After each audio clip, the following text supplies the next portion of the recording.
আমি অনেক খামারি দেখছি যারা লাখ টাকা লাভের আশায় ছুটে ছুটে বেড়াইতেছেন যে কি আমি শিং মাছ চাষ করবো, আমি মাগুর মাছ চাষ করবো, আমি ট্যাংরা চাষ করবো, আমি পাবদা চাষ করবো, আমি গুলশা চাষ করবো, বা আমি এমন একটা মাছ চাষ করবো যেই মাছ বাংলাদেশে কেউ চাষ করে না, আমি চাষ করে লাভবান হয়ে দেখাবো। কারণ কি ওনার মেন টার্গেট হলো আসলে সকলকে দেখানো না, ওনার মেন টার্গেট হলো অতিরিক্ত লাভ করা, প্রতি মাসে লাখ লাখ টাকা লাভ করবে এরকম স্বপ্ন নিয়ে উনি মাছ চাষে আসছেন। এখন কথা হলো যে বাস্তবতার ভিতরে আসতে হবে। বাস্তবতা কি বলে? বাস্তবতা বলে যে আপনি লাভের অঙ্কটা কম করেন, আগে শিখেন, আগে শেখার পরে তারপর আপনি কি করেন আস্তে আস্তে রিস্ক নেওয়া শুরু করেন। কিন্তু রিস্কেরও একটা লেভেল আছে, তাই না? একেবারে সর্বোচ্চ রিস্ক নিয়ে নিলেন, এই ক্ষেত্রে এই কাজটা করা যাবে না। ধরুন আপনি জীবনে কোনোদিন মাছ চাষ করেন না, সেক্ষেত্রে আপনি প্রতি শতাংশ জায়গাতে 10,000 পিস করে শিং মাছ দিয়ে চাষ করবেন।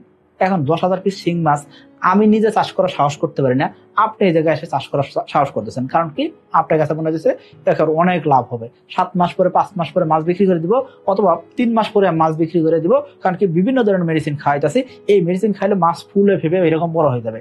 আসলে কি এটি সম্ভব?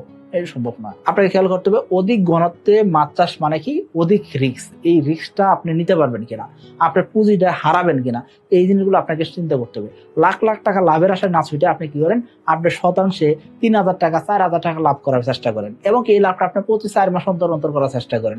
তাহলে কি হবে, আপনি ধরেন প্রতি শতাংশ জায়গা থেকে যদি আপনি 4,000 টাকা লাভ করতে পারেন, সেক্ষেত্রে বছরে যদি আপনি 3 বার মাছ বিক্রি করতে পারেন, সেক্ষেত্রে কি হবে, সেক্ষেত্রে আপনি মোটামুটি প্রতি শতাংশ জায়গা থেকে 12,000 টাকা লাভ করলেন। আর যদি আপনার 1 একর জায়গা অর্থাৎ 100% জায়গা থাকে, সেক্ষেত্রে 3 বার মাছ বিক্রি করছেন, প্রতিবারে 4,000 টাকা লাভ করছেন, 1 একর জায়গা থেকে আপনি মোটামুটি 12 লক্ষ টাকা লাভ করতে পারবেন।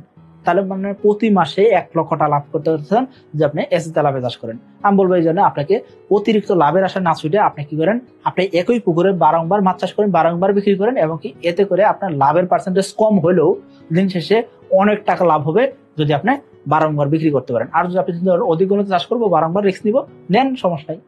নিয়ে যদি আপনি লোকসান করেন আর একবার মাছ বিক্রি করেন, সেক্ষেত্রে কি দামে মাছ বিক্রি করবেন সেটা আপনি জানেন না, এই কাজ আপনি করতে পারেন। তবে আমি আপনি বলবো আপনি অবশ্যই আপনি নিজের ইনভেস্টমেন্ট নিজে চিন্তা ভাবনা করে ইনভেস্টমেন্ট করার চেষ্টা করবেন।